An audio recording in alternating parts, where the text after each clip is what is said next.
This episode of Metatrex is brought to you by Enterprise in Space. Find out how you can help science and education and become a virtual crew member aboard the NSS Enterprise Orbiter. Visit enterpriseinspace.org for more information. And if you'd like to help us keep Star Trek discussion coming to you each day, consider becoming a patron of the network through Patreon. Visit patreon.com/trekfm and find out how you can become part of the team. That's patreon.com/trekfm. This is Tim Russ, Lieutenant Commander Tuvok on Star Trek Voyager, and you're listening to Trek FM.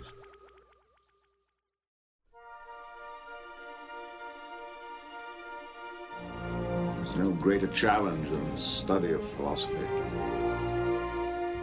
My philosophy is that there is room for all philosophies on this station.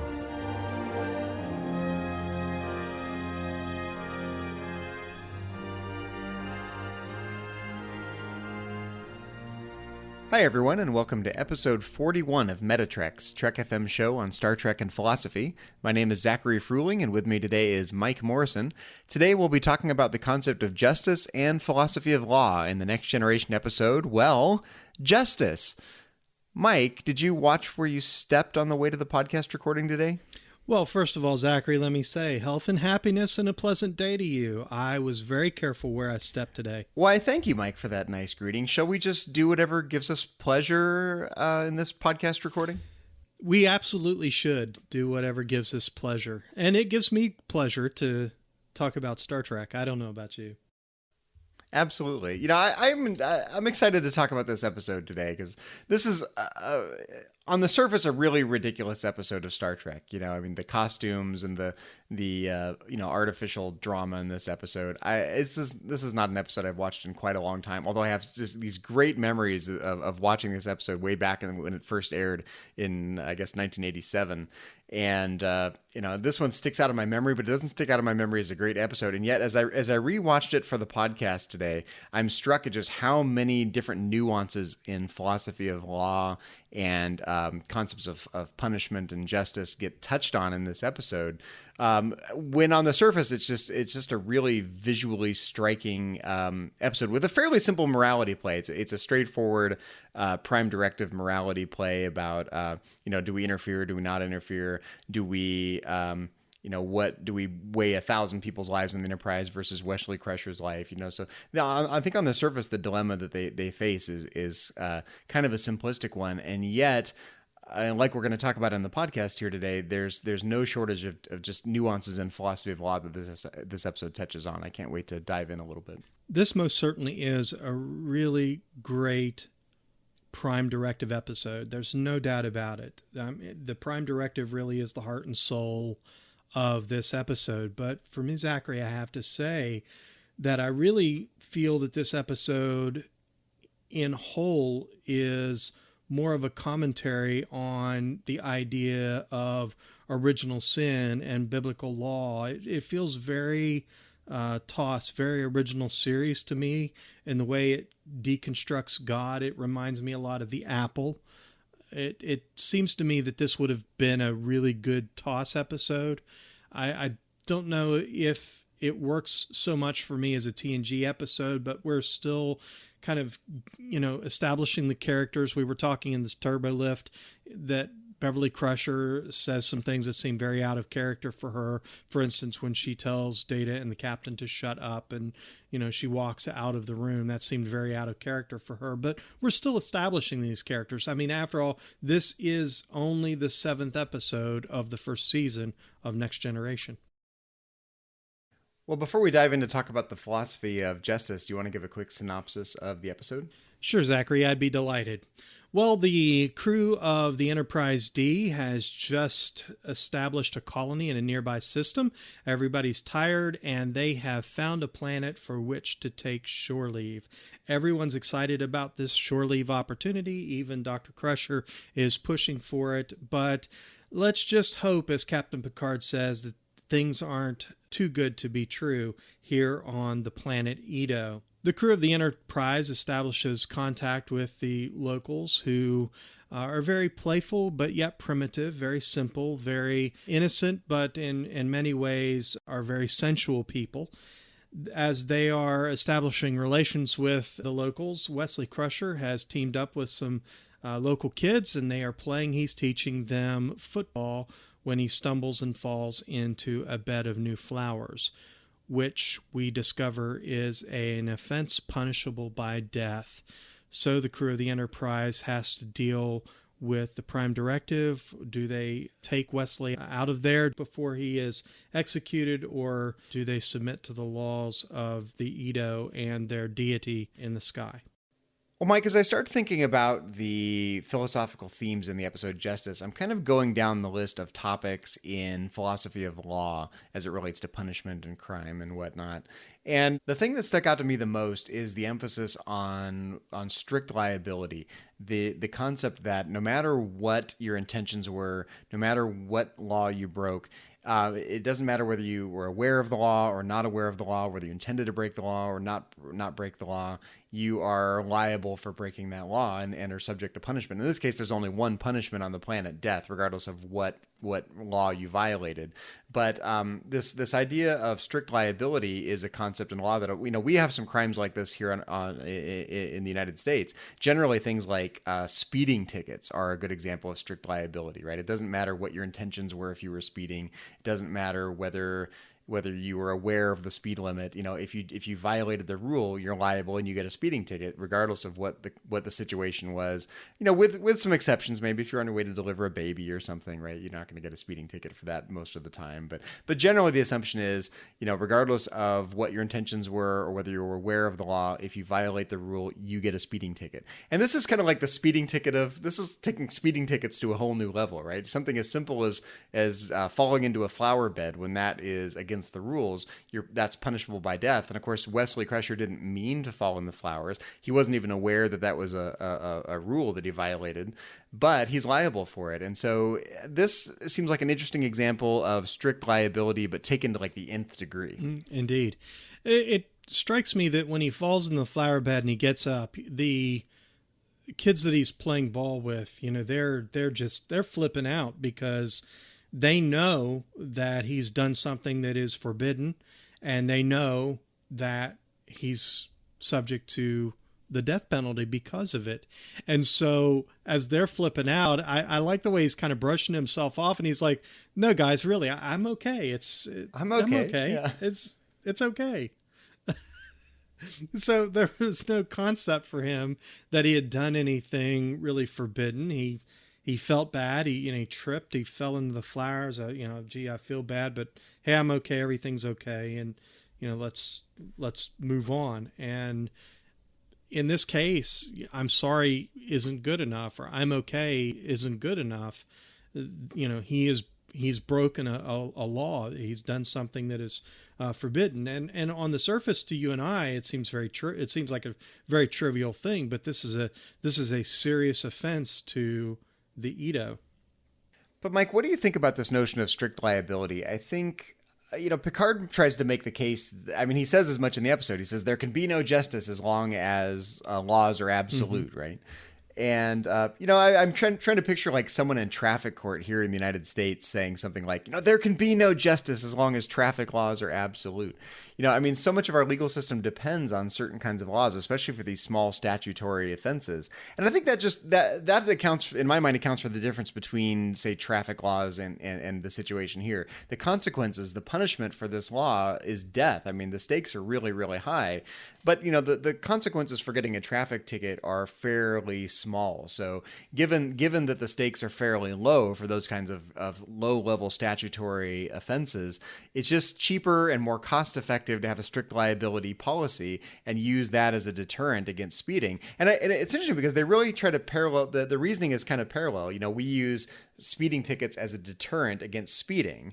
And they're trying to use the death penalty here as a deterrent against falling in the flower bed. And yet the proportion seems totally wrong. The stakes, the consequences for the punishment in the episode Injustice seem really severe to our minds, given the quality of the offense.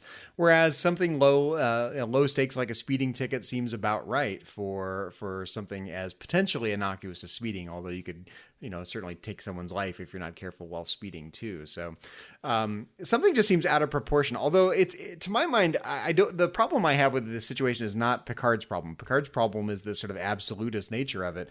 But I think our society depends to a large degree on those kinds of absolutist, relatively rigid rules in situations where the stakes are fairly low. I agree with you, except I do have to say that the idea of absolutes, I think, is a concept that probably is on its way out. I see less and less strict adherence to this idea of absolutes. You mentioned Picard saying there can be no justice so long as there are absolutes. Riker's follow-up to that was, when has justice ever been as simple as a rule book? But quite frankly, in our society today, justice really is that simple. But I see as we progress here into the 21st century and beyond that it is becoming less and less dependent upon strict adherence to rules or laws.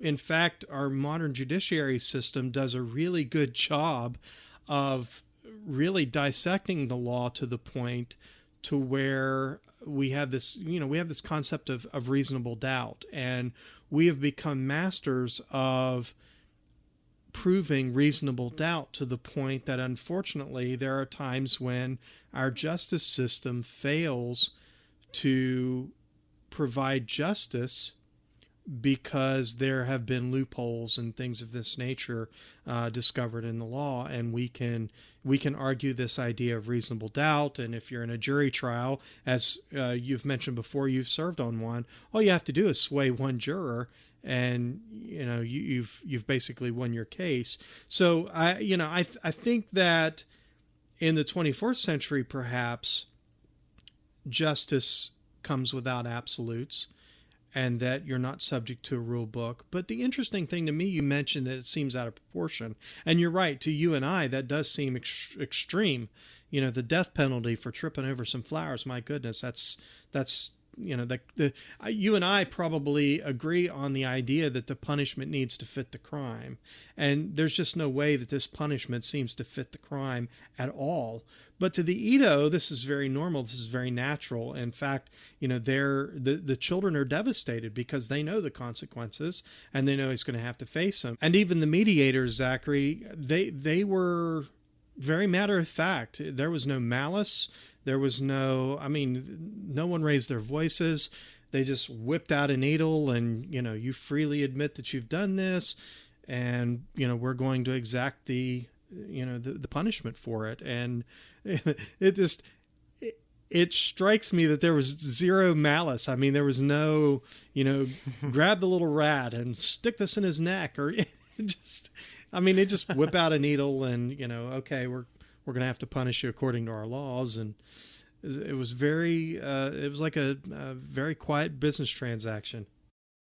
Well, I think you're right that to us something seems out of proportion here. In our society, we do have this principle, like you said, the fact that the punishment should fit the crime. You have this practical sort of line drawing problem of trying to quantify, which the degrees of offenses and the degrees of punishment. But all of those little details aside, trying to decide whether a crime is worth 4 years or 5 years in prison, we tend to reserve the extreme punishments for the worst crimes. And in our minds, falling in a flower bed is not a very extreme crime, so the punishment seems just radically disproportionate to the crime that Wesley Crusher's committed.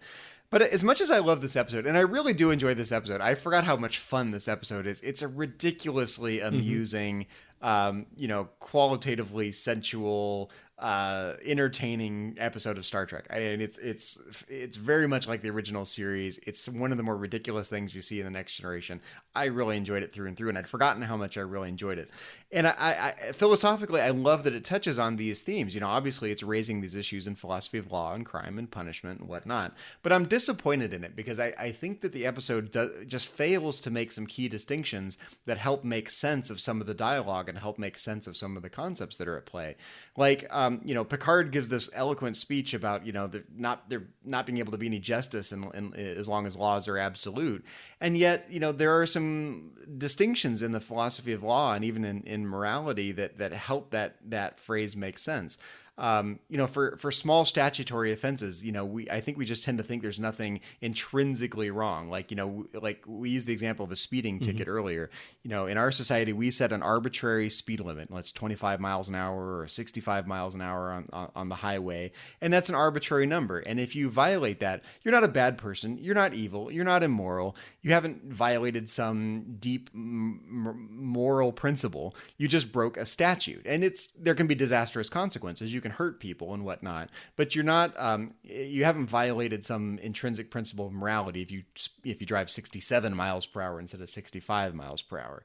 So sure, for those statutory regulations and laws, it seems like Picard is right. There can be no justice as long as speeding tickets are absolute, right? There are exceptions, and there's good reasons to, if you have to deliver a baby, then you can go a little faster, and there's plenty of good exceptions, and those laws should not be absolute. But then you have the laws that rely on a moral principle. Things like murdering is wrong. It's just the obvious example, right? We have a law against murdering because we think that murdering is not just statutorily something we don't approve of. It's intrinsically morally wrong in some way. And so I guess my argument is that there are certain categories of crimes, the worst of the worst crimes. You can come up with something, a ridiculous example, like, torturing small children for fun and profit, right? The ridiculously bad crimes, right? These are things that are intrinsically morally wrong. And so, I would say those are a more plausible candidate for rules and laws that there should be absolutes for, that we don't make exceptions for those kinds of rules because those are the ones that speak to our deepest moral convictions. That's a bestseller on Ferenginar, by the way. Torturing small children for fun and profit. Yeah, and it's just one of these, stock philosopher examples where if you just, it's like using Hitler as an example of a morally terrible person, right? Torturing infants for fun and profit, that's obviously wrong. Being like Hitler is wrong. Murdering is wrong. I think there's this whole palette of just obviously bad things that come up in these kinds of discussions because they're the obvious cases. Most of the time you're right. You want to have exceptions to the rules. You want to take context into account, except for the things that are really, really, really bad. And I think Picard just forgets that, there are some things that are, we don't like people who are murdering, and we have rules and laws against that, but we don't want exceptions to those. We think those are really, really intrinsically bad things and not just bad because society has willy-nilly decided that they're bad. Sure. I mentioned in my initial thoughts that I felt like this was a commentary of sorts on the concept of original sin. And it occurs to me that perhaps there are some listeners who maybe don't know what I'm speaking of when I talk about original sin. This planet is very Eden-esque. It's very Eden-like. And in the story of creation, God had created a paradise of sorts. It was a garden known as Eden, and that is where he placed the first man and the first woman. And they had among their rules a rule that they weren't to eat the fruit of a particular tree. It was a tree that was the tree of the knowledge of good and evil. They weren't to eat of that fruit. And in a moment of weakness, Eve took the fruit from the tree, she ate it, and she shared it with Adam. He ate it as well. And the result was that Adam and Eve were cast out of the garden.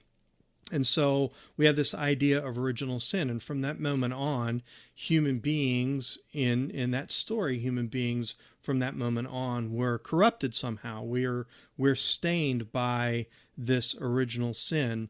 And so if you fast forward to the time of Moses, there were 10 commandments given, unless you're watching the Mel Brooks version, and then it was 15, but he dropped one, and then it became 10 commandments. I love that scene, by the way. So there are these 10 commandments, and you mentioned different degrees of laws, a speeding ticket being something very minute and arbitrary as opposed to murder that, is fairly serious. So in the 10 commandments, one of the commandments is, and I'll just paraphrase and say, you should not lie. I believe it's thou shalt not bear false witness. So you should not lie. But there's also a commandment that says you shouldn't commit murder. And so these two particular laws, although they seem very disproportionate from one another, carry the same penalty. The Bible says that for the wages of sin, the payment for sin, or the breaking of law, is death. So when I say that this is a commentary on original sin and biblical law, it really is, because this seems very arbitrary, but there is only one penalty, and that is a death penalty. Now, fortunately, in the sense of biblical law, God in all respects fulfilled the punishment for that sin in the person of Jesus Christ. But, here it's Wesley Crusher who's going to have to accept the punishment for something very small, very minute, tripping and falling in the flowers. Again, that would be maybe equal to lying. I mean, we've all told a lie. If you've ever called in sick when you weren't really sick, you've told a lie. But according to biblical law, that's punishable by death. So I think there's a commentary there. And the way this episode also kind of deconstructs the deity in the episode, again, feels very much like the original series often did. God in this episode is an entity. It's actually not an entity. It's entities who present themselves as a single God who more or less watches over these people because they're so far evolved beyond what these people are. Well, Mike, you're making a connection that I honestly haven't spent a lot of time thinking about, but I think you're onto something with the connection between the situation that you see with these aliens on this planet living in this paradise-like society governed by very rigid rules. I mean, I think you're right. That's an obvious connection with the Garden of Eden that you described. And I think one of the characters in the episode says as much. He basically says, look, our society for generations has depended on the rigidity of these laws. These are things that were handed down to us, much like the 10 Commandments coming down from the mountain, right? These are things that were handed down to us, and our idyllic society depends on this rigidity. And they don't make the case very much. They don't flesh it out, but it's clear in their minds that if they lose this rigidity, if they lose the extremism of their laws, they don't think of it as extreme, they think of it as normal, right? But if they lose that, then their idyllic society is somehow in danger. They're going to get kicked out of the Garden of Eden, to complete the metaphor, I think, right? Their idyllic society will fall apart. And in my mind, it speaks to the issue that I think every society faces in to some degree, of how to balance things like security and tranquility and peace with things like justice and compassion. They've erred on one side. They've erred on the side of security and tranquility and a paradise-like society, and basically have disregarded what you and I would think of as some fundamental principles of justice. Things like, making sure punishments are proportionate to the crime, making a distinction between crimes that are wrong in themselves and crimes that are more statutory, that are just wrong because we say they're wrong. They're arbitrary in some way. They're not taking into account these fundamental principles of justice in our society. And they're ignoring those for the sake of having a secure society. And I think, especially in this day and age when we're concerned about things like terrorism, and I think it's a scary world out there. There's a lot of reason to be afraid of things in the world, frankly. You can disregard justice for the sake of security. And that is, I think the stakes are kind of low in this episode. We don't have... it's not trying to take terrorism into account. It's not commentary on our society in that way. But I think every society has to figure out how it wants to protect itself, what kind of standard of living, what kind of how they have a peaceful coexistence inside their society, and what trade-offs they make with laws and justice and whatnot. And I think this society just errs too far on the side of security and tranquility, and doesn't emphasize these just to our minds obvious principles of justice, and their society looks flawed to us for those very reasons. Indeed. And to take it out of this biblical example that I've given, I think everyone would agree that we have some pretty ridiculous laws on the books, laws that perhaps made sense at the time that they were written, but they're severely outdated today. But they're still on the books, by the way. And if somebody really wanted to make a case, you could brush these laws off and start enforcing them again. For instance, in your state, the great state of California, it's unlawful to let a dog pursue a bear or bobcat at any time. See, I actually kind of wonder what kind of ridiculous laws are still on the books in the 24th century in Federation society. I wonder if there's something like, thou shalt not transport your fish. 'Cause can Picard get in trouble for transporting Livingston from one area of the ship to the other? Transport him down to cetacean ops. Transporters aren't supposed to. You can get in trouble if you mess with the transporters like that. So Livingston stays put in the ready room. He can't get transported. Yeah, absolutely. And that, by the way, is punishable by death, I'm sure. That's in the 24th century, that's the only death penalty law on the books. Yeah, they've gotten rid of the whole 23rd century death penalty law with the Telosians. So, you've got to keep something in the book just to maintain a certain level of order. But ridiculous laws, there are plenty of them. For instance, again, in California, women aren't allowed to drive in a housecoat. And I'm sure that somewhere in California, someone is driving around in a housecoat, but that indeed is against the law.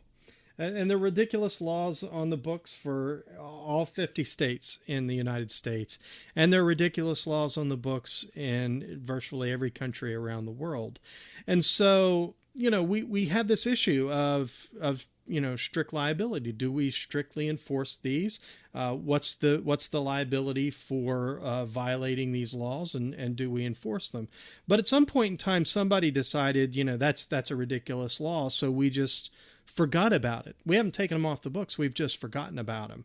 And so I think that plays into a little bit of Picard's argument, certainly Riker's argument, when Riker says, when has justice ever been as simple as a rule book? I think that plays into that a little bit. And what they're really pushing for, and what they really didn't focus on in this episode, is the fact that Wesley was an outsider who was unaware of the law. But that is kind of an unspoken truth, I think, that plays into the episode as a whole. Well, I guess that argument only goes so far, because that argument doesn't work for speeding tickets. If you're ignorant of the speeding ticket, of the speed limit, right, you're still liable if you speed. It doesn't work for murder, right? If you're ignorant of the fact that murdering is illegal and you murder, you're still liable, right? So generally, for a great many kinds of crimes, even in our own society, ignorance of the law is not an excuse. And there are exceptions. I think there are statutory exceptions where ignorant matters. And I think this is what's hard about this episode. This episode is trying to do so much at the same time. It's hard to really separate these issues from each other. You've got the Prime Directive theme going on. You've got cultural relativism. You've got Federation values versus the values that you see in this particular society, which obviously the Federation treats with reverence, right?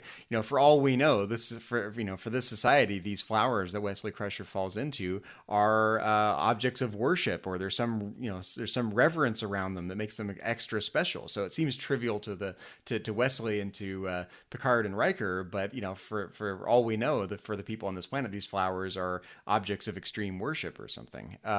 So you have all of that. You've got these legal issues, and I guess my point is just that that line of reasoning that he was. I mean, they try to argue this way inside the episode. They say Wesley is ignorant of this law. He wasn't aware that it was wrong, so he shouldn't be punished for it.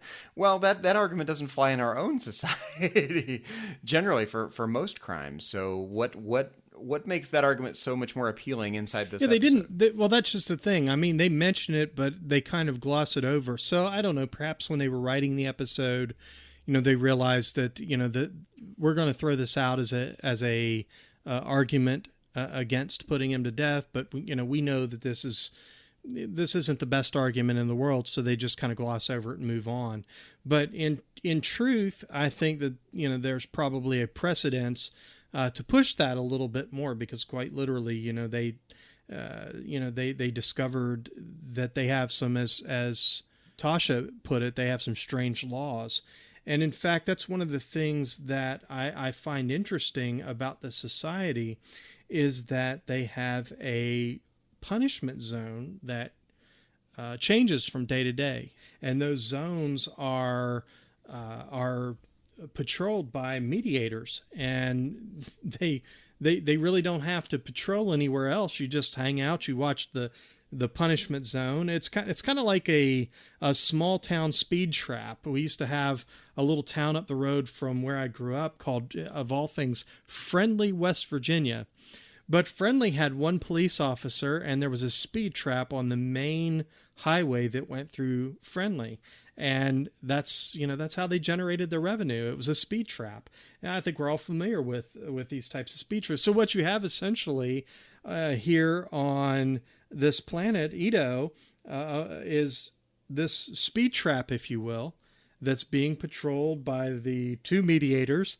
And, when you're caught, it's done. And judge, jury, and execution are right there on the spot.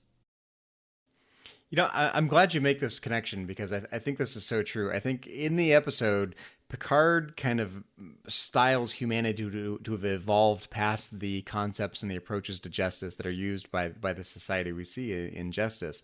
On the other hand, you basically described, here in the real world, we function exactly like that. If you're going to run the risk of speeding, you may or may not be in the punishment zone, right? You might be in the path of patrol officers who are patrolling, looking for people who are speeding, and you might not. You might get away with it, where there's no officers around, and you might not get away with it. You don't know where that punishment zone is. And it's, that is essentially our approach to justice all the way around. You can't police an entire society all the time. You can police part of it. You can select certain geographical areas, you can investigate certain people, but you can't police all of society all the time. So, if you're committing a crime, like if you're doing a theft or a robbery or you're speeding or whatnot, you may or may not be in the punishment zone. And, that, I guess, we sort of we look at the society and I think we go, man, look at how wacky the concept of justice they've got. They have punishment zones, when that's essentially how our society functions about justice for almost every crime across the board. Right? Yeah, because whether or not you get caught really depends on if they're patrolling at that moment. You brought up the example of speeding ticket. I mean, the truth of the matter is, and I know it's this way in California, it's certainly this way here in the Dallas, Texas area. I mean, my goodness, if you're not driving 5-10 miles over the speed limit, you'll get run over. If there is an officer patrolling, I mean, regardless of, what's going on with the rest of traffic, if you get, if you get caught on that radar, you're going to get a speeding ticket. And that seems so ridiculous to some people that they will flash lights at oncoming traffic to warn them that, hey, there's a police officer a mile down the road here patrolling, and everybody slows down. And because we just think this is just ridiculous. Here in the state of Texas, there's actually some pretty legitimate challenges being put up against traffic light cameras. Lots of traffic light tickets are being issued based on observations from remote cameras, and so these are going to court and oftentimes are being thrown out. Because of the defense given against the camera. Because after all, if we start patrolling society with a camera, then, we forfeit a certain level of privacy. So I think that's become a pretty popular deterrent from getting a ticket for, turning in a red light or something like that. Well, you mentioned the word deterrent there, and I think that's another theme of this episode that's worth mentioning. I think, again, part of my critique of the episode is just that it's trying to tackle way too many issues that are related, but really kind of independent issues, and it conflates the issues. It's trying to tackle all of them at once and doesn't do any of them very well. So another issue is whether or not punishment is a good deterrent for crime in general, and in particular, is the death penalty a good deterrent against certain kinds of crimes? And on this world, it's a deterrent against falling in the flower bed. In our world, it's a deterrent against the worst crimes like murder and whatnot. And I guess the question is, how do you go about answering a question like that? On the one hand, it seems like just a plain empirical question. You can do a study and see if we have in societies where there's a death penalty, is there a lower murder rate? It just seems like a straight up empirical, statistics based kind of question.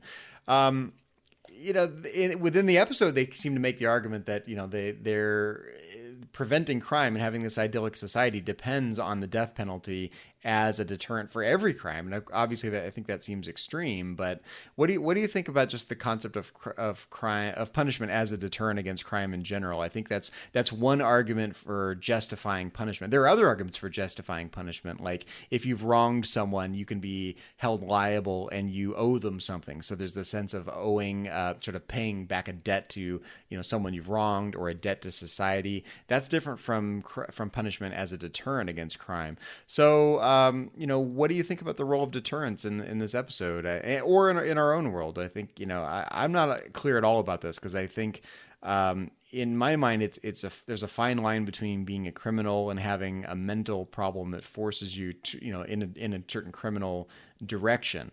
And so if people who are committing crimes have a mental disease, a mental disorder in some way, then it seems like punishment is not going to be a terribly effective deterrent in that kind of situation. It will for some people, but not for others. So I'm not convinced of the deterrent argument in any way, shape, or form. I think there are some people that are going to commit crimes kind of regardless of what the punishments are. People have mental disorders to one variety or another.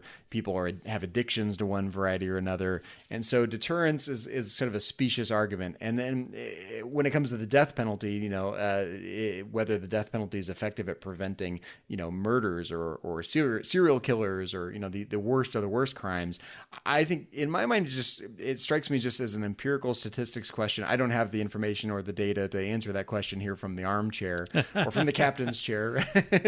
Doing philosophy from the captain's chair, I can't answer that question. But I guess, this episode seems to, the aliens in this episode make the claim that, punishment, this degree of punishment is a necessary deterrent. And if they don't have that, then society will kind of collapse. And it also just strikes me as something like just a really bad slippery slope argument, that if we don't have the worst of the worst crimes for every crime across the board, all of society is going to collapse. And it's going to lead to this really terrible catastrophe in their society, which is probably not very likely to happen. Most societies don't have that degree of punishment for every crime, and they don't fall apart. So I just don't buy this argument that the aliens give, that unless they have this punishment as a deterrent, their society is going to collapse. Yeah, to address your question, what are my thoughts on punishment as a deterrent? It's a very complex question, and I don't think there are any easy answers. You mentioned, empirical data, and I think that's important. When we talk about empirical data, it seems that there are a lot of conflicting pieces of data out there. And in some regards, do states, for instance, that have a death penalty, do they have a lower crime rate? Well, I've seen arguments for and against. Here in the state of Texas, we do have the death penalty for the most extreme crimes. And as data would have it, we have a much lower murder rate in the state of Texas than some states out there that do not have a death penalty. But again, the thing with data, we've gotten so good at manipulating that data, Zachary, that it almost seems pointless to even go back and cite the data, because it can be spun, it can be manipulated. You go in and you subsegment it, and you can twist it to really enforce a peanut butter and jelly sandwich could be a good reason for murder. But see, I guess I'm not so concerned about the data being manipulated, because it seems like there are a certain number of murders that are investigated. There are a certain number of punishments that are doled out. And those statistics, it seems like those are fairly hard numbers. I'm not too worried about those numbers being manipulated anyway. I think what I'm more worried about is the fact that there are, when you try to establish the causal factors from those data, right? Okay, so there are a certain number of, here's a state like Texas that has the death penalty, has capital punishment. There are a certain number of murders that are committed, certain number of executions that are committed, and those are fairly hard data. I don't think those are really subject to manipulation. But what are the causal factors that account for why crime has gone down or is at a certain rate? What are the factors that account for the relationship between the presence of the death penalty and that lower crime rate? I don't think it's obvious at all. You can draw a quick and easy connection to the presence of a certain type of punishment for a low crime rate. I could imagine 100 other factors that are relevant for why a crime rate is the way it is. It could be education, it could be family values, it could be social structures, it could be, whatever it is, right? There's a thousand relevant factors. So how can you make a quick and easy leap to a causal relationship between a certain type of punishment and a crime rate? I just think even if that's true, it's not an obvious leap to make. Yeah, because what you don't have here in justice, you have zero argument for the fact that a certain number of crimes happen because people have a predisposition, be it a mental illness or some other type of predisposed faculty.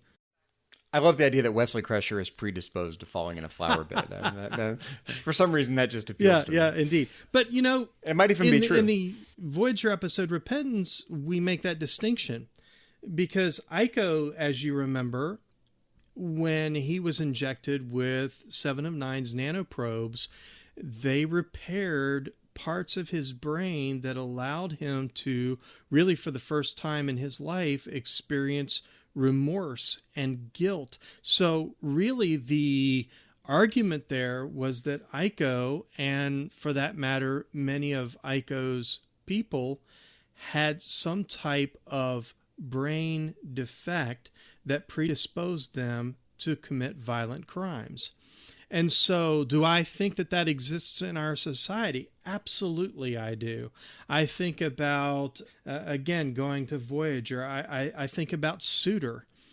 Suter had kind of the same problem. I mean, I don't think anyone would argue that Suter did it for pure pleasure. He did it because he had a mental predisposition that was helped when Tuvok mind melded with him. He gained a certain amount of control that he didn't have before. And so, yes, there are people out there predisposed that have mental illnesses. There are other causal factors involved there, but do I think that that's 100% of the violent crimes out there? Do I think that, Wesley Crusher's clumsy, okay? I mean, let's just say that Wesley Crusher has 2 left feet. I mean, he's playing football, but I mean, let's face it, he's not really the athletic type, Zachary. I mean, really. Well, that's all he can play. There are some games he hasn't learned yet. So seriously, right. I mean, he trips over his own 2 feet. He falls into a flower bed. Is that really his fault? I mean, if he were more athletic, maybe he would have just leaped over that flower bed and all would have been okay. Well, Mike, I just want to make sure we're not off on some sort of a red herring here. Even if you set aside, like we mentioned, the suitors of the Star Trek universe, right? The people with a mental illness, the suitor is going to be a murderer almost no matter what. Take the people who have a mental illness in one variety or another that predisposes them to this kind of behavior. Let's set that group totally aside. The rest of society, does the presence of a punishment serve as a deterrent? I think you could give an argument that goes something like this, that if you set those people aside, and restrict yourself to people who don't have an obvious mental illness, what role does punishment play for them? Does it serve as a deterrent? Well, if they're not predisposed or they're not inclined to commit crimes anyway, if they're generally just good, honest, normal, run-of-the-mill people that aren't murderers or rapists or thieves or whatever, right?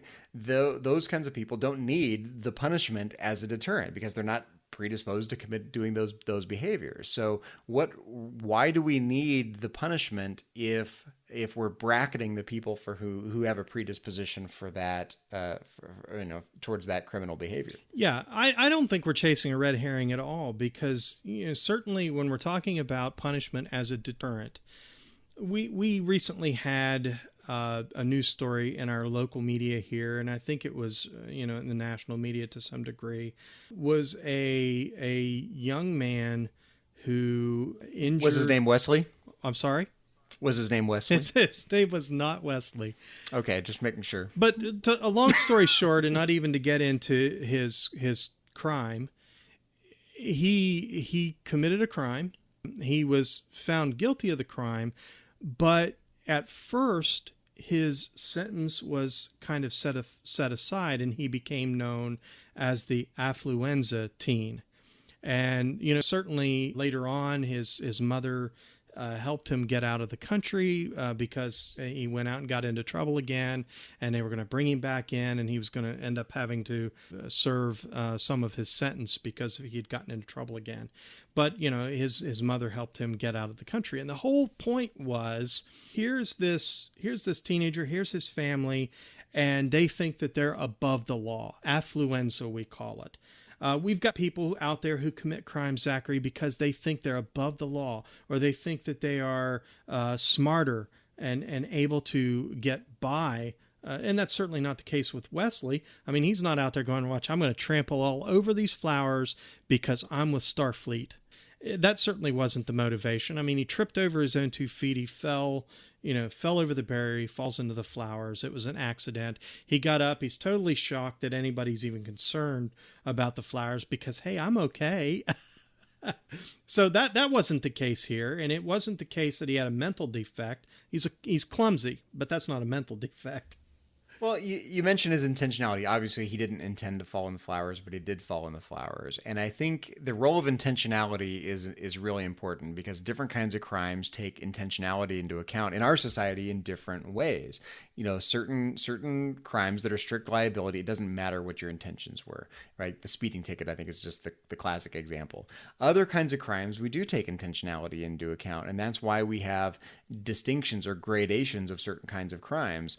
The prototypical example is the difference between murder and manslaughter to various degrees, right?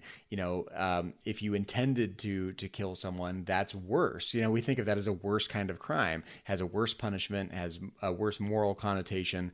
If you accidentally kill someone, it's some variety of manslaughter. It might still be illegal. You might still be put in jail for it, right? But it doesn't, we don't sort of judge you morally as harshly for it. We don't judge you legally as harshly for it. And so it just depends what kind of crime. I think, in our mind, something like falling into flowers, it doesn't, if that's a strict liability crime, it should be statutory. It doesn't matter what your intentions were, but it shouldn't be one of these worst of the worst kind of punishments. But for these, higher degree, for the worst crimes, the ones that have a moral component, the things that are intrinsically wrong in themselves, then we do tend to take intentionality into account, because if you committed a crime by accident, in our society we just make a judgment that that's not as bad as intending to commit a crime, and we make some fairly arbitrary decisions about how the degree of your punishment and whatnot when we dole out punishment. But whether intentionality is relevant to the crime seems like it's a question of which crime are we talking about. Are we talking about a fairly low-level statutory crime where it doesn't matter what your intentions are, where we approach it through strict liability? But if it's a more severe crime, or a crime that has a moral component, then we place a lot of emphasis on what your intentions were. In fact, in our society, in most criminal cases, the burden of proof is not only to prove that a certain action was committed, but to prove the mental state, the intentionality of the person, of the defendant. You have to prove that the person intended to commit that crime. And if not, then the crime wasn't committed. So most crimes in our society have two components. They have an action and they have a mental state component, and it's up to the prosecutor in a court case to prove both of those components. And if either one of those fails, if you can't prove that the crime was actually committed, or if you can't prove that there was a certain mental state behind it, an intentionality component to it, the letter of the law is that you're obligated to find the person not guilty. And so, in this case, it just seems like, I guess I keep coming back to the actual example, falling into a flower bed, right? What kind of crime should that be on this world? Should it be something like a speeding ticket? Does he actually deserve punishment, whether or not he intended to fall in the flower bed? And then what degree of punishment? Obviously, I think we both are clearly in agreement that it shouldn't be the death penalty, but should it be a fine? Should it be, community service? Should he have to replant the flower bed? Would that be a more reasonable, strict liability kind of punishment for Wesley Crusher in this situation? Whether or not he intended to fall in the flower bed, or is this because of the different cultural values in this society? Is there a moral component? Are these flowers objects of reverence to the point where if you fell in the flower bed, you committed some moral violation in this society, to the point where we really do have to take into account what Wesley's intentions actually were and give this kind of psychological analysis of Wesley Crusher's mental state in falling in the flower bed. And that's, for me, Zachary, is where this episode really kind of falls flat. And I think you make the perfect argument that should have been made in the episode. I think it really comes down to Wesley's intentionality. You mentioned, should he have to go back and replant the flowers? I think, again, the fact that they were just able to beam away and there was really no consequence there. I don't know if I agree, and it's just my personal opinion. I don't know if I agree that was the ideal resolution at the end of this episode. I think there certainly should have been some kind of penance, if you will, for the crime, because after all, it was a crime. The intentionality wasn't there to commit a crime, but nevertheless, a crime was committed. And I think, and again, it doesn't make for very good television, but I think at the end of the episode, if Wesley was out there, replanting those flowers while, Riker's making out with some Edo girl in the garden there, I think that would have been probably an ideal end of the episode. See, I would have liked to have seen that follow-up series of episodes. So, like, for the next 4 episodes of The Next Generation, like the last half of season 1 should all have been the Enterprise just in orbit around this planet while they stick around for Wesley Crusher's community service. We get to see, Riker gets to get a lot of action in that season, and, it's... that's obviously not the kind of storytelling that The Next Generation did, but I would like to have seen that version of the rest of season 1. I would have been just satisfied if there would have been some kind of resolution at the end. I think that made sense, just letting him beam away. For me, it didn't seem like the right ending in the episode, because again, we didn't really get to the heart of what I think this episode was about, and I think they were really trying to do too much. As I said, it's a commentary on original sin and biblical law.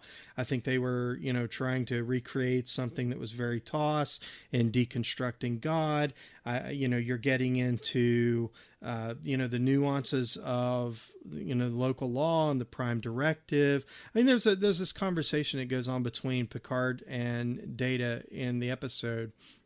Basically, Picard is saying, listen, if I do something to help the boy, do I endanger this vessel and, more than 1,000 other lives? And Data said, would you choose one life over 1,000, sir? Well, on top of everything we've already talked about, we've got this issue of one life versus 1,000 lives. So it's just at that level, it's just a straight up utilitarian question. How many lives are at stake, and which direction do you go to save the maximum number of lives? So I guess I'm torn, because on the one hand, I feel like this episode does way too much. You've got, the religious theme that you mentioned. You've got all of this complexity about crime and punishment and different levels of crime and degrees and intentions. You've got capital punishment as a deterrent. You've got this stuff about one life versus 1,000 lives. And it's just so, you can't almost separate these issues from each other. And because of that, it just doesn't do any of them any real justice, pardon the pun. On the other hand, I think what's interesting about this episode is that sometimes real life is just complex, and there's a lot of factors at play, and you can't separate them from each other, like the issue about the death penalty, right? The factors that are relevant to the death penalty as a deterrent are so numerous, you can't just very quickly jot them down on the back of a napkin and make heads or tails of it, right? And real life is like that. And I think where this episode succeeds is in placing the crew of the Enterprise in this situation that they don't fully understand, with all of this legal complexity and the moral complexity and the stuff about the Prime Directive and all of these overlapping, competing issues. and there's a crisis going on. They're going to execute Wesley Crusher, right? They don't get the neutrality of just sitting back and saying, let's think about this from the armchair, from the captain's chair, and analyze this. There's a life or 1,000 lives at stake in this episode. And I think sometimes life is just like that, where you don't get the luxury of sorting out all the issues in a nice, easy, philosophical kind of way, because there's a time limit on this. They're going to execute Wesley Crusher at sunrise or sundown, whatever the sundown, right? Not high noon, it's sundown. And so there's a time limit, and they don't get the luxury of neatly wrapping up all the issues and making these fine-grained philosophical distinctions. And I think sometimes life is just like that, where, in fact, even I think most court cases are probably like that, where there's a very rich tapestry of evidence. There's numerous factors, causal factors that are at play, and you try your best to sort it out. But at the end of the day, the trial's got to end at a certain point, and a verdict's got to be reached. You can't go on and on and on analyzing these factors. So I think I simultaneously love and hate that about this episode. I think they just don't do justice to the complexity of the issues at play. They're trying to do way too much. On the other hand, I love that they put the crew in a tricky situation with a lot of overlapping factors and a ticking time bomb of executing Wesley Crusher. And they have to figure out how to get out of the situation. And at the end of the day, if that means just getting back on the ship and beaming the heck out of there, that's one answer. But I would like to have seen Wesley Crusher do 30 days of community service. It could have been like a proto-Voyager episode. Rather than Tom Paris in the brig for 30 days, we get 30 days of Wesley Crusher's community service. That could have been episode 8. I would like to have seen that. I really would have. So what you're saying essentially is that there's no justice in justice. Essentially, that's right. Those poor flowers never got replanted.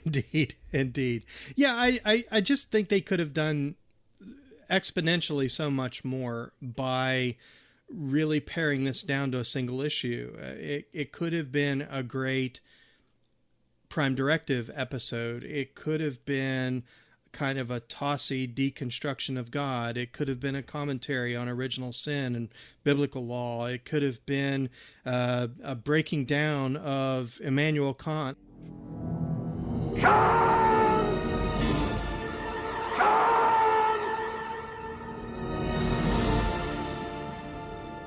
And the philosophy of law, the fundamental principles of jurisprudence. We could have dissected Plato's nomos.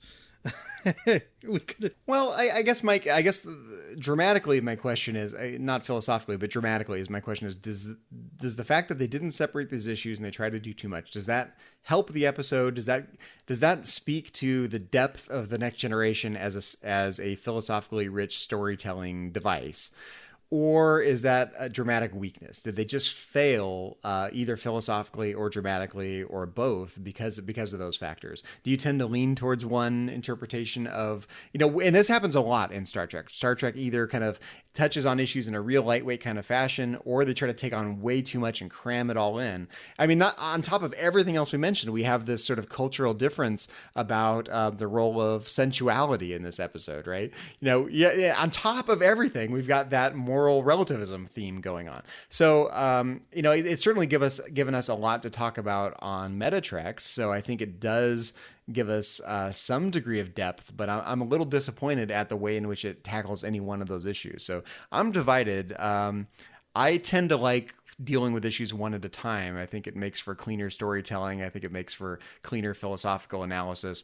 But like we observed, the real world is complex and issues do overlap, and there are competing intuitions and competing factors. And I just can't decide whether this episode does justice, again, pardon the pun, to that complexity, or whether this is just sort of lazy distinctions being made in this episode through and through. I would like to have seen any one of those issues be the main focus of the episode, and they just compete with each other and distract from each other. But the fact that Picard has to pull Data into his quarters and say, Data, let's have a conversation about this, speaks to the fact that, these are hard issues to sort out. Even Captain Picard, who's usually really eloquent at sorting through the moral chaos and the competing moral intuitions with his, I would say British, but French eloquence. I think Picard's really good at sorting through all of that. And here, he needs someone to talk to kind of sort through the issues. And I like the fact that you can see the characters in this episode kind of reasoning through all these different positions and competing intuitions. And, philosophical arguments are like that. In the real world, justice is complicated, and I think that does some credit to Picard's point that, justice where absolutes are concerned, you don't have justice. And, the complexity of these issues, I think, helps make Picard's point that justice needs this complexity and this subtlety and these fine-grained distinctions. And if you just lay down the law in an absolute fashion, more often than not, you're going to get injustice than justice. Sure, I agree wholeheartedly. I love that scene between Picard and Data. And from a storytelling element, Zachary, I think that this is really where they establish something between the two of them, where Picard is able to bring Data in and have these kind of conversations. And he does it quite often. In fact, throughout the whole of the series, Data becomes really one of Picard's most trusted advisors, probably next to Guinan. I'd say even to some degree more so than Riker. When he's really wanting to sit down and analyze something, he brings Data in. And this, I think, was supposed to be the big curveball of the episode, because, Data says, "Would you choose one life over 1,000, sir?" And Picard's response is so counter to what we are used to hearing in the Star Trek universe, where, the needs of the many outweigh the needs of the few. Picard responds by saying, "I refuse to let arithmetic decide questions like that." I mean, how's that for flying in the face of what would be considered normal Trek logic?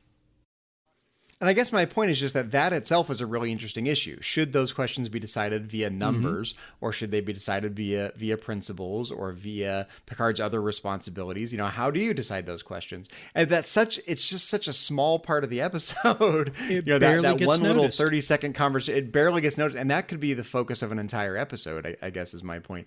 You mentioned Guinan, though. I would like to have seen Guinan's advice in this situation. I can imagine Picard talking to Guinan about it, but I can kind of imagine Guinan's advice to Wesley, something along the lines of, just because a girl runs into the flower bed doesn't mean she doesn't wish you to follow. Yes, I think Guinan would have been a good fit for this episode. I agree wholeheartedly. It's great though, because again, this is to me such a prime directive type of episode that we really miss the opportunity, I think, to explore the concepts of law in other cultures and other societies. I really find that fascinating. I don't think it's obvious at all that from the presence of a certain type of laws on another planet, if you're visiting that planet, I don't think it's obvious at all that the prime directive is what binds you to those laws while you're there. On the other hand, if people are visiting our country, we tend to hold them according to our, hold them, legally according to our own standards. So there's some precedent for this, but I'm not sure if it's the prime directive that does all the work there, because the prime directive is like a non-interference policy or not interfering with the natural course of society. What relationship does that have to the laws in society? I just don't see the obvious connection there, even in universe with the prime directive at play. I just think that they missed something there, because the concept of law is so ingrained in who we are as a species. I mentioned a moment ago, Immanuel Kant.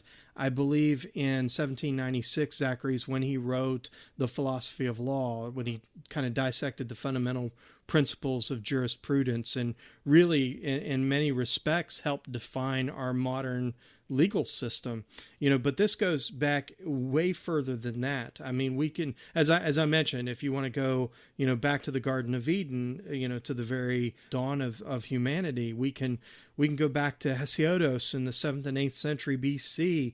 When he breaks down the concepts of law, we don't really dissect him, but he did kind of discuss some of the concepts of law. But then, 300-400 years later, we get Plato, who really does kind of break law down, and he discusses the nomos, or a statute and a directive in I believe it was the Credo.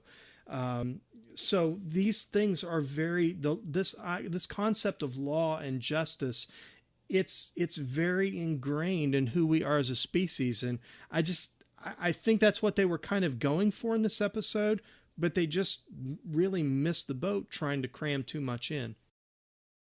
Well, I think what I don't understand what the takeaway from this episode is really supposed to be in this regard. Because clearly, based on the conversation we've had today, our own society today, and frankly 30 years ago, was largely the same legal system, so it still applies back then. We do take these nuances into account. We do take intentionality into account. We do take circumstances into account. We do take different kinds of offenses into account in our own legal system. And so what point is this episode supposed to make about our society today? Are we supposed to discern some sort of principles? Is there some sort of situation in mind here in the real world that this episode is supposed to be commenting on? I feel like we've already solved the problem that this episode is trying to identify. Yes, there are these aliens that they're overly legalistic. They don't take these nuances into account in their legal system. We criticize them for that in the episode, but we've already taken all that into account here in the real world. So what point is this episode making? Well, that sometimes it's just too good to be true. You really need to study up on the local laws before you start kissing the locals. That's the takeaway, Zachary, right there. I mean, Picard said, let's just hope this isn't too good to be true. Well, if there's a candidate for a good principle, that's it. And in the end, it was. And I hate to say this, but that's kind of the takeaway, if you will, of the episode, because they really didn't define, in my opinion, what this episode was really about. Well, oftentimes when you get overly legalistic groups of people, I'm thinking of things like cults, right? A group of people, get together, there's some charismatic leader, and they build a fortress around themselves, and they have a bunch of rules that everyone's supposed to follow, right? You know the type of group that I'm talking about. In those kinds of societies, it seems like the presence of this, the rigidity of these rules is not the mark of a healthy society. But again, I think we knew that back in the 80s. We knew it. We know it now. I don't feel like this is a revelation in any way. And the only parallels that I see are governments that are sort of totalitarian or really rigid or do things like summary execution. So that's kind of the political commentary side of this. But in our society, we have already taken this settled into account. I don't think we're an overly legalistic society, just given the subtlety of our legal system. I think in our society, we go out of our way to take these things into account, given the process-based, legal system that we have. I would say that's one of the things we should probably be praised for more than anything, is our willingness to entertain, the complexity and the time-consuming nature of taking all of these factors into account in our legal system. It's what accounts for the bloatedness of our legal system sometimes, but we do take great pains to take all that into account. But where that's not taken into account are groups of people or governments that are just overly legalistic. There's so many rules. There's no exceptions, and punishments are severe if you violate the rules. So I just struggling a little bit to understand what the object of the commentary is supposed to be here. I don't think it's our society, because Picard takes the position of being the evolved society in the episode, and I think for our society we can take the position of saying, look, we're already more evolved than that. We already do take these things into account. So what is the problem in this episode? That's a $64,000 question, I think. There are lots of problems with this episode. At the end of the day, Zachary, I think we tried to do too much here. It became an episode really about nothing in particular, and everything all at once, if that makes any kind of sense. Because again, I think we were trying to do too much in the episode. I have said that a half dozen times, I know already. But what I think the intention was to make this episode a commentary on how Starfleet would handle itself in the face of local laws, and what's considered extreme. I think it was I think to some degree a commentary about the rigidity and strict liability of the law in society. And certainly we have not so much this problem in this country because, again, we've got ridiculous laws in the book. I was picking on California earlier. Here in the state of Texas, it's illegal to take more than 3 sips of beer at a time while you're standing. I mean... Are you pulling my leg? No, absolutely not. It's Where did you get this list? Oh, there are websites out there of just ridiculous law. I mean, if you Google them, it's crazy, the laws that are on the books. And they don't put anything on the internet that's not true, right? These are legit? Okay. These are legit laws. Again, here in the state of Texas, it's illegal to milk another man's cow.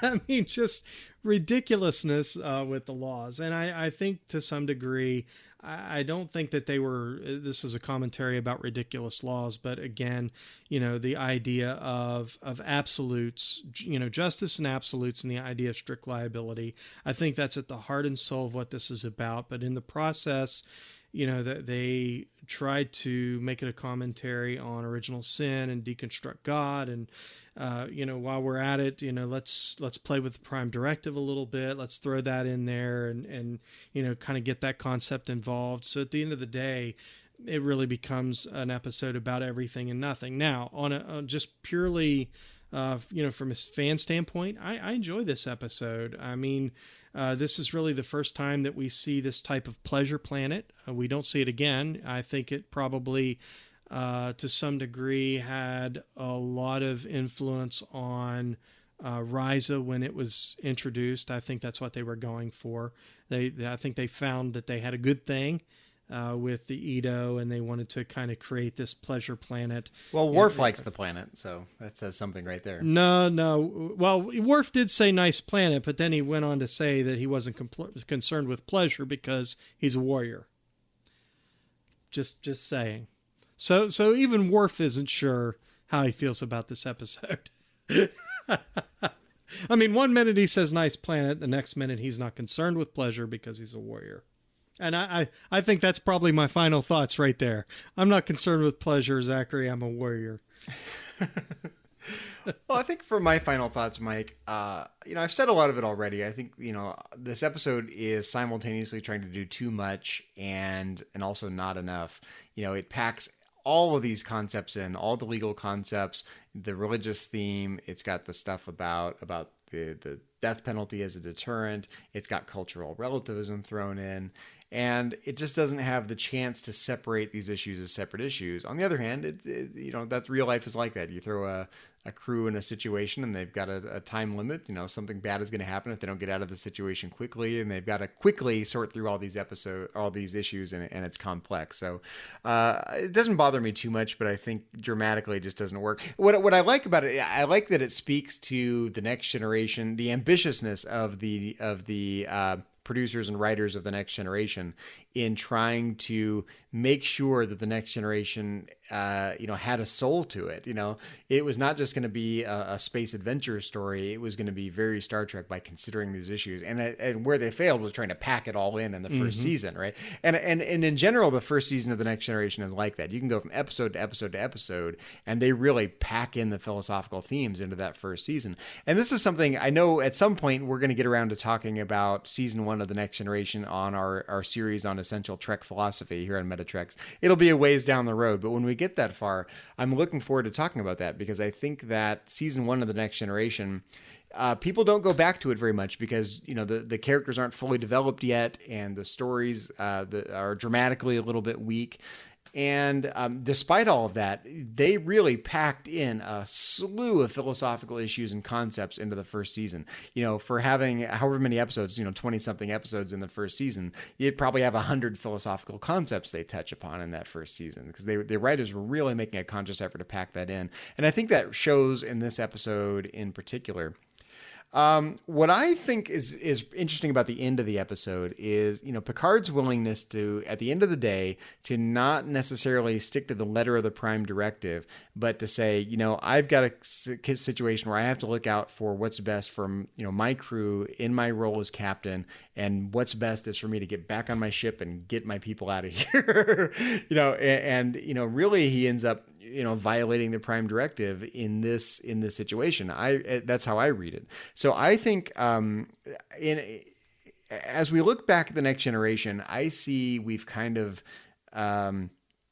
how to put it? I think we've sort of retconned them as being overly relativistic and pluralistic and whatnot. And when push comes to shove, I think Captain Picard is more than willing to toss aside the Prime Directive for to achieve a certain goal, or to look out for his people, or to follow a value that he believes in as captain and as a human, as opposed to the values of whatever society that he is confronted with. And I think that is very much an anti-relativistic streak and an anti-pluralistic streak that you get. At the end of the day, Captain Picard will stick to his own values, however much he believes in the Prime Directive, when push comes to shove, when it really matters, when people's lives are on the line. And so I think we kind of look at the Next Generation with rose-colored glasses, and we sort of think of Picard's approach as being I think we think of all of the Federation as being pluralistic and relativistic because of the Prime Directive. But when it matters, I just don't see that the stories unfold that way, and the characters don't make decisions that way. They follow their values, and they follow Federation values, and they do what they follow their own convictions. And I like that Picard does that at the end of the episode, even despite all of the talk and all of the consideration about the Prime Directive in the episode. So the legal issues aside, which are complex and interesting and nuanced, like we've talked about in the episode, I just think that this is a great example of Picard ignoring the Prime Directive at the end of the day when it matters. Yeah, and he talked like there was going to be some consequences, or could be some consequences to that action, but we don't really see any consequences there. So, oops, we've done it again here with this episode. We've done something relatively serious, and we don't see consequences for it. And I think what I would like to see, I'm a little disappointed in the way that certain elements of dialogue in this episode are focused on. Like, it's easy to make a big deal out of Picard's claim that there can be no justice where there's absolutes. Mm-hmm. And it's a passionate speech. It's very much a Picard thing to say. It's a satisfying end to the episode when they beam out of there and save the day, and Wesley's not executed. But I think it doesn't do justice to the complexity of the issues. And I actually really dislike Picard's speech here, because I think Picard himself is overly simplistic and doesn't take into account things he himself probably believes about certain kinds of crimes and certain kinds of moral actions or immoral actions. I just don't see that impassioned speech, however correct it is. I think he's correct, right? Certain kinds of crimes don't call for absolutes. Speeding tickets maybe don't call for, falling into a flower bed doesn't call for absolutes. Most of our crimes don't call for absolutes. That's why we have different degrees of punishment and why we take context into account. But none of that does justice to the complexity. There are certain crimes that we want absolutes for, like don't murder, and there are certain crimes that we do want strict liability for because it's more expedient or the stakes are low enough to justify it. And we make all of these distinctions in our society, none of which really come out in the episode. And I think there's a danger of glossing over the complexity for the sake of Picard's very eloquent speech in this episode. We were talking in the Turbo Lift about the clothing, or the lack of clothing among the Edo. I really think that that really speaks volumes about this episode. I mean, we're trying to cram 50 kilos of girl in an Edo jumpsuit. It might say more about us, the fact that that's what we chose to talk about before the show, as opposed to anything philosophical. But again, I think we just tried to cram 50 kilos of girl in an Edo jumpsuit, and that really is what this episode tried to do. Well, Zachary, it's been fun talking about justice and the philosophy of law, but that isn't the only thing we've been talking about here on Trek FM this past week. So here's a quick look, everybody, at some other things you may have missed elsewhere on the network. Previously on Trek.fm, The Ready Room. Please sit down. Let me get my eel. Yeah, right. It just slapped. See, now that would have been awesome if he had just slapped the eel in Archer's face, and then Archer, that entire meaningful scene at the end of the episode, the discussion between Archer and T'Pol, if he had had a giant eel stuck to his that would have been great the whole time. The Orb. And what's so great, I think, about Star Trek Deep Space Nine is, especially with Sisko, is you get to watch somebody slowly become a believer in a faith. And it's shown as being reasonable. Literary Treks. the big difference is when you're doing nonfiction books, the way we do them, we do a lot of interviewing, and the interviewing requires a lot of transcribing tapes, and that's possibly the most miserable job one could ever run into. It's a real task. And that's what else is happening on Trek.fm. Check out these shows and find out what we're talking about in your favorite corner of the Star Trek universe and beyond. You'll find us wherever you get your podcasts. If you're an Apple user, be sure to hit the subscribe button. That helps us tremendously, and it makes it easier for other listeners to find the show as they search iTunes. If you're not an Apple user, we've got you covered as well. You can find our shows on Stitcher, TuneIn, SoundCloud, Windows Phone, and of course, you can always stream and download the MP3 file from our website. You can grab the RSS link as well. Another way you can help us keep all our shows coming to you each week is to become a patron of the network on Patreon. If you visit patreon.com/TrekFM, that's patreon.com/TrekFM, you'll find our current goals and different milestone contribution levels, along with all the great perks that we have for you. These perks include things like early access to content, exclusive content through our Patron Zone, producer credits, seats on our content development team, and many, many more.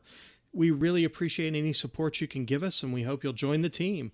Again, you'll find all the details at patreon.com/TrekFM. And don't forget to check out Enterprise in Space, a project of the nonprofit National Space Society that will design and launch an 8-foot orbiter and return the craft to Earth.